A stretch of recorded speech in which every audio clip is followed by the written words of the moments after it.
Spoštovani župan občine Sevnica Srečko Ocvirk, spoštovane svetnice in svetniki občinskega sveta, cenjeni gostje, lepo pozdravljeni. Včasih smo se redno srečevali ob vašem prazniku, odkar me je pot zanesla v Evropski parlament, pa se žal srečujemo manj pogosto. Letošnja slovesnost ob občinskem prazniku poteka pod posebnimi COVID okoliščinami. Žal smo se tudi pri nas doma, kljub dvakratnemu cepljenju, srečali s to nadležno boleznijo, zato vas moram žal nagovoriti preko video nagovora.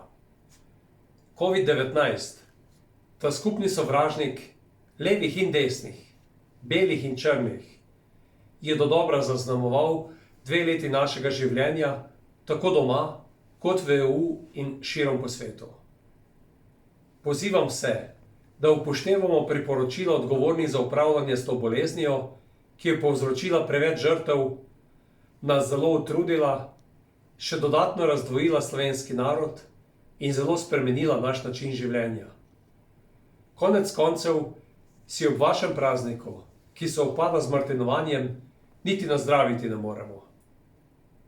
Svetovni voditelji ta teden zaključujejo podnebno konferenco v Glasgowu, kjer iščejo dogovore o tem, kako zavarovati planet pred dodatnim segrevanjem, ki ga povzročajo vedno večji izpusti toplogrednih plinov.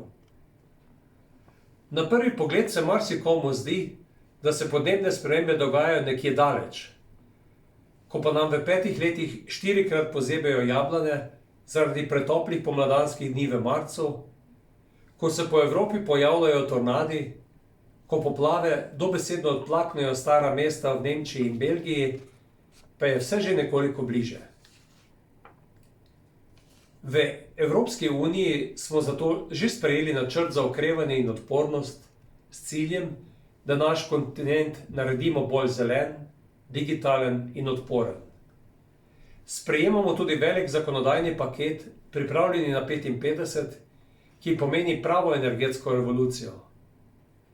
Država bomo morali zelo hitro sprejemati velike odločitve, kot so zapiranje rudnika Velenje in nesrečnega TEŠ6. Odločiti se bomo morali, ali in kdaj bomo začeli z gradnjo drugega bloka jedrske elektrarne Krško, kje bomo umeščali sončne in vetrne elektrarne.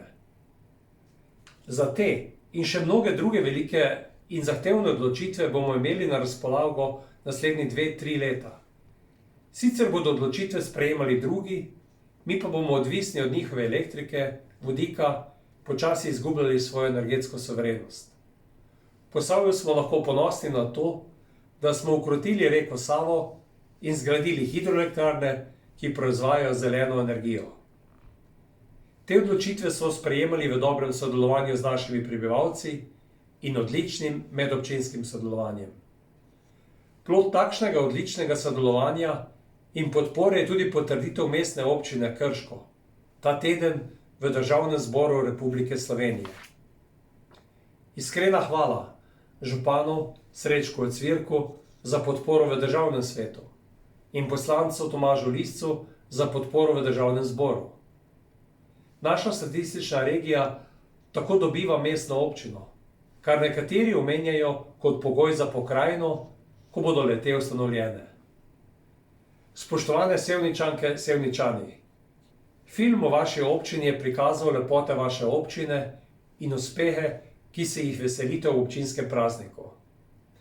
Vrsto let spremljam vaše delo in prizadevanja za napredek občine.